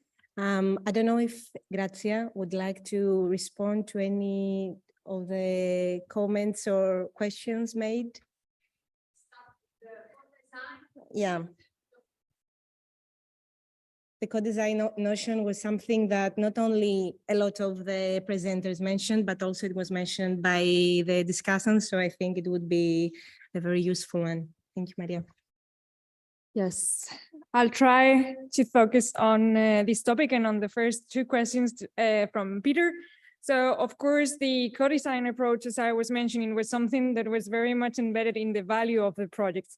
Not only like Grazia was presenting yesterday, was something that in the previous project that originated easyRights was part of. So you already had experienced the values of this methodology and the impact it can generate. But also I was able also to perceive within the pilots how in those that were unfamiliar with this methodology kind of like started seeing the potential and the value of using it, right?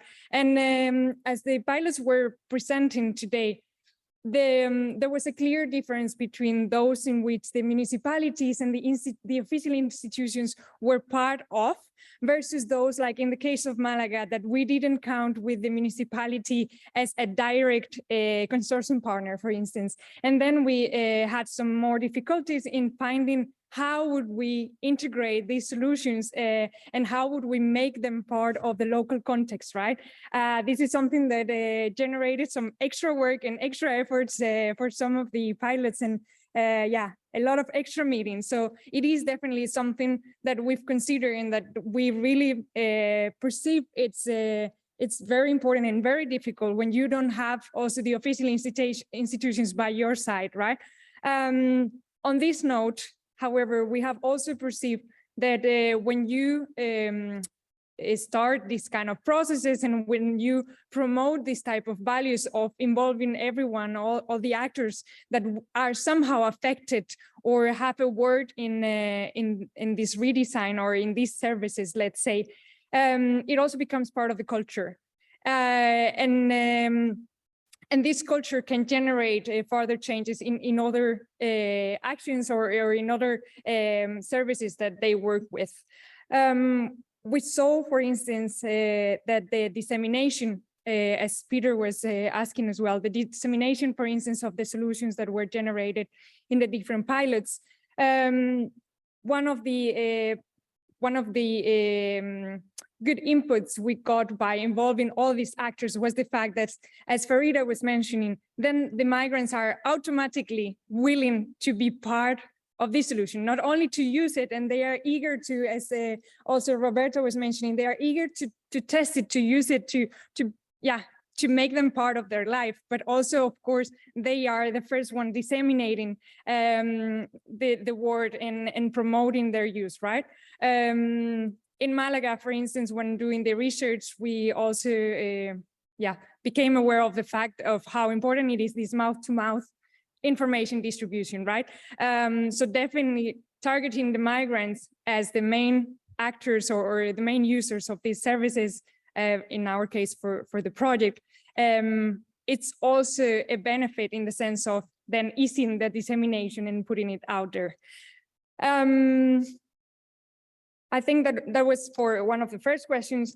And then about how do we bring solutions together into another context, that was also one of the points mentioned by Peter and discussed very much in the project and in the consortium. We had different approaches or different actions started from this. In the case of the wiki space, for instance, the case of Malaga and Palermo targeting these job-seeking processes in the two cities, of course, there was a very important focus on the localization, right? The situation is not the same, but more or less we could understand that some of the problems we were facing were somehow similar. There is not a specific service structure that helps migrants or any other citizen to find a job in these two countries. It's also something that doesn't depend only or exclusively on local institutions. So it was very difficult for us to create or to redesign a service or a solution that doesn't exist yet. And therefore, that's why, together with the fact that there's a lot of information, different sources, mouth to mouth, and so on, we decided to go for a solution that actually put this knowledge, both official and unofficial, together in a platform that everyone could access to, and therefore access this information. So somehow we use kind of like this logic of the type of solution, and we kind of like extracted it from one place and put it in the other one. In fact, we used the structure created first in the Palermo hackathon for the Malaga hackathon, where we focus more on the content, because the structure was already created in Palermo and it was a very good structure. And then another point from our discussion was that we had also thought about how we could potentially leverage this wiki space into an upper level. Can this solution be something that anyone in Europe, let's say, any migrant could access to, and then get the local resources that are available for job seeking in their new home countries or in the new locations? This is something we've been working on and are still brainstorming and thinking about. Definitely something to keep exploring. I don't know if Mariam or Grazia would like to add more on that, and I hope it, I think Grazia will come. But I hope that answers at least the first two questions from Peter. Nicola, if you would like to add anything else.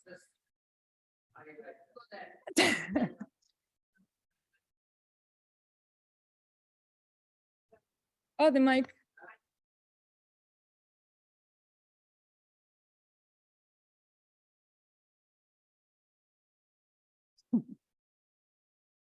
Just very shortly to highlight also that the wiki space in some way addresses also the last and most important issues that you mentioned, both of you, about sustainability, not because it is directly an answer to the question of sustainability, because, you know, just for instance, taking into account all the documents that should be loaded, understood by the, you know, elaborated by the artificial intelligence, that's a huge work.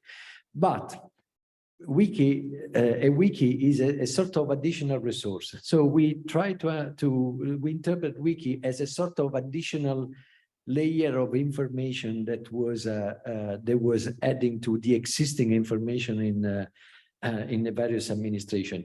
While if we want to take this solution in another place, we should probably build an artificial intelligence that relates to those specific documents.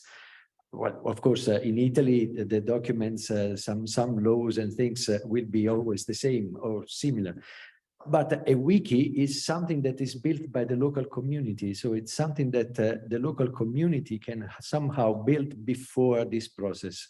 So in some way, we are not making a very, you know, exact balance between advantages and costs for adopting the system, but we are adding some more resources and activating those resources in the system. And so I see that we do not have a very specific answer on is it sustainable on the question, but we are contributing to this.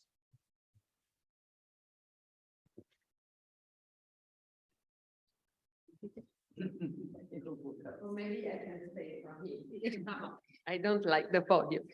So first of all, thank you very much to both the discussants. I have to say that, okay, we don't have a big audience there today, but having you two was more than enough. So thank you very much, because we need to be challenged on the reflections that we are carrying out now.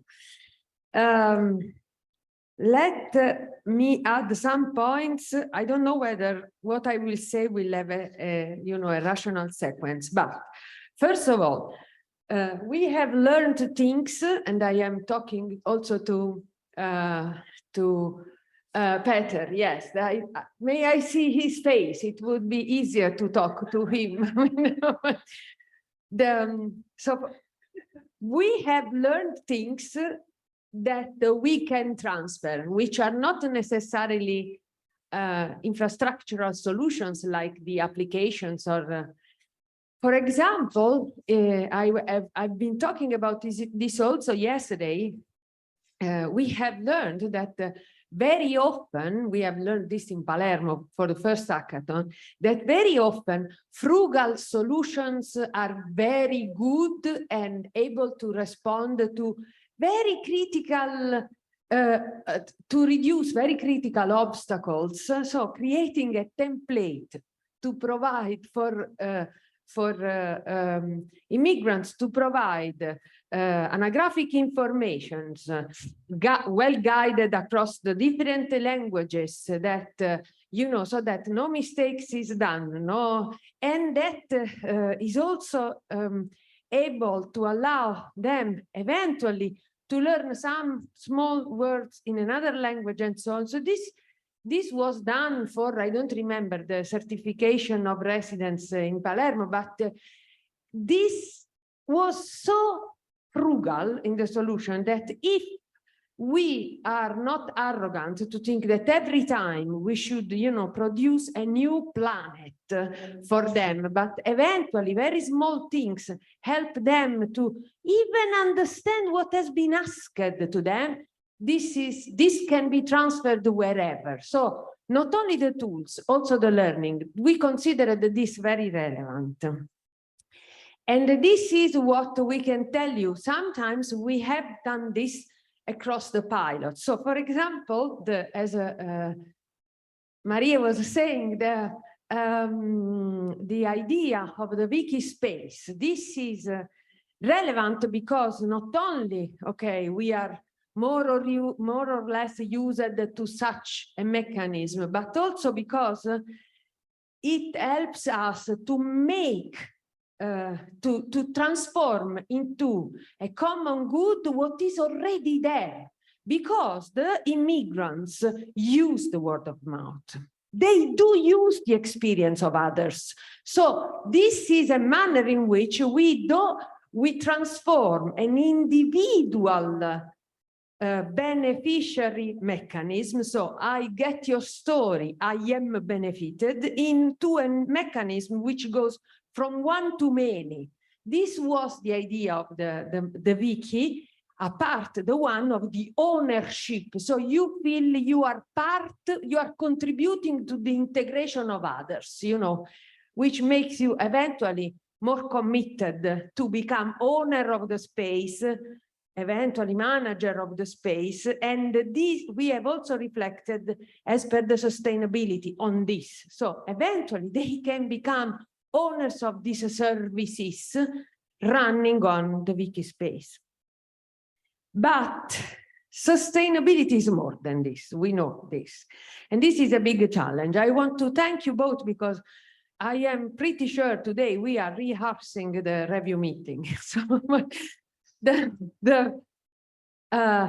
yesterday, there was a person asking us, tell us about your experience with public institutions. Were they open to change? Were they open to accept suggestions from outside? Usually they are very, you know, not prone to do this.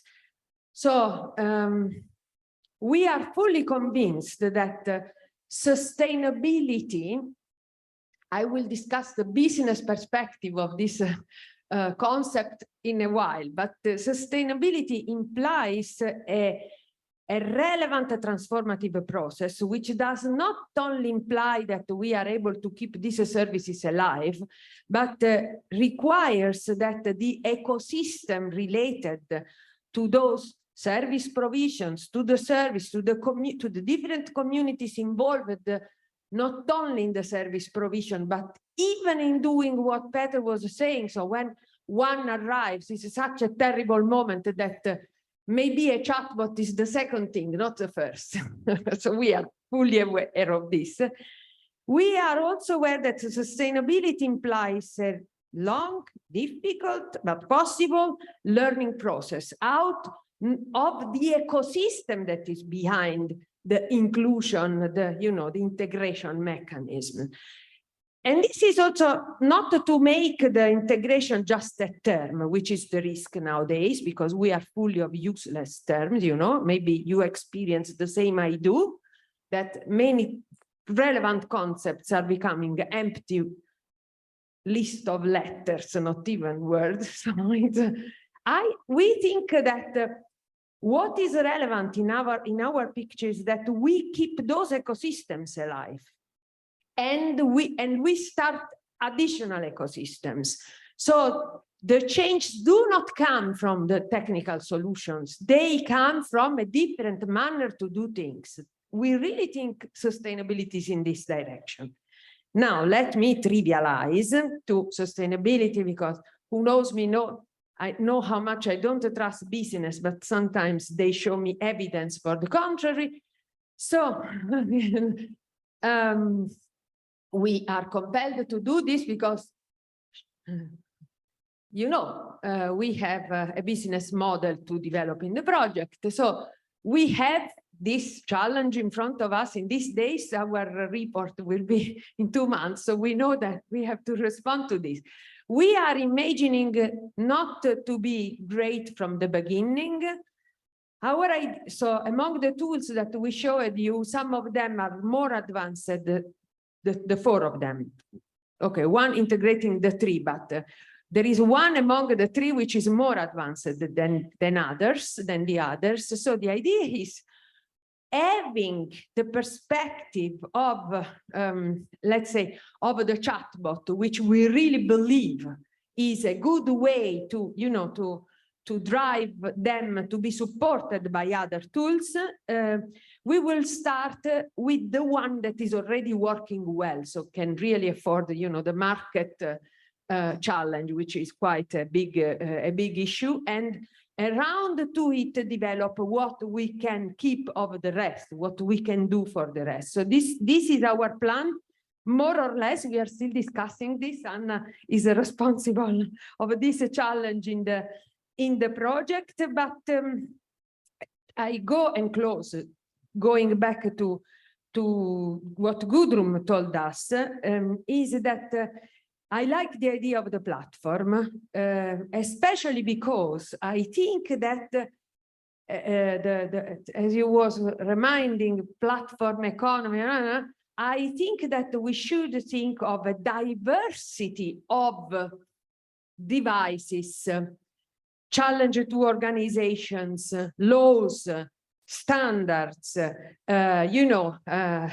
also problems, because problems are supporting us to do some change. No, we have seen what we have learned and achieved from the Ukrainian war. We can discuss a lot about this. We have done a lot, and we have discovered that we can do as well in other cases. So please, let's start doing this. And Luca Barani, that yesterday was with us, told us that they are reflecting on this. And Emilio also is fighting to have this lesson learned, rooted in our policy. And so the platform includes politics, and that's a piece of it. Many solutions, all of us, because we need commitments for this platform to exist, but and public authorities, if they really are resistant, they will have to change. If they are not resistant, they will be our flags, and our those who will sign the way. And this is obviously there. I have to say that to the 3 municipalities we have there, they are for us a flag. And Crystal is a piece of it. Malaga, we didn't have the municipality, but okay, it's clear that they have to be involved, and if they are good, involved and committed, the war is won. The battle, come on, the battle. Thank you very much. Peter, we will involve you again. Sorry, but I tell you, I will send you a small invitation to join the making of our standard.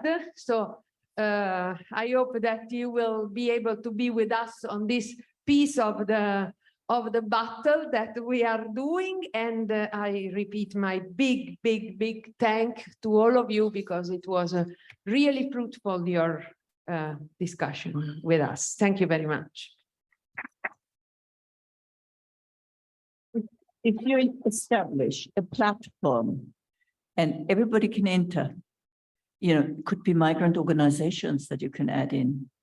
It could be more municipalities, open it up, whoever wants to enter. For example, I'm sure the city of Vienna, which, has got more than 48% of migrants. So, I mean, there are municipalities who have already something like a diversity indicator and do a lot in that area.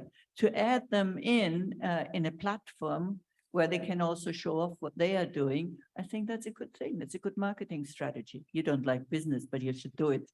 I am dealing with it.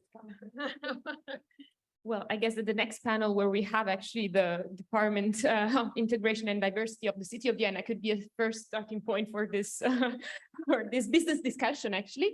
So since the audience is the same for the next panel, I would suggest that maybe we keep eventual additional questions that you might have for the next panel, so that we can have a short break. So initially the program, we have discussed this also within the department, was planning even an hour coffee break, which we thought it's maybe a bit too long. If you all agree, we have half an hour coffee break so that we can refresh and restore and everything, and then we can start in half an hour. So it's let's say at 4:40 we are back again for the next panel. Thank you very much, and thank you to the presenters. Thank you, Peter. for participating. Thank you, Gudrun, and thank you, Anna, for moderating as well.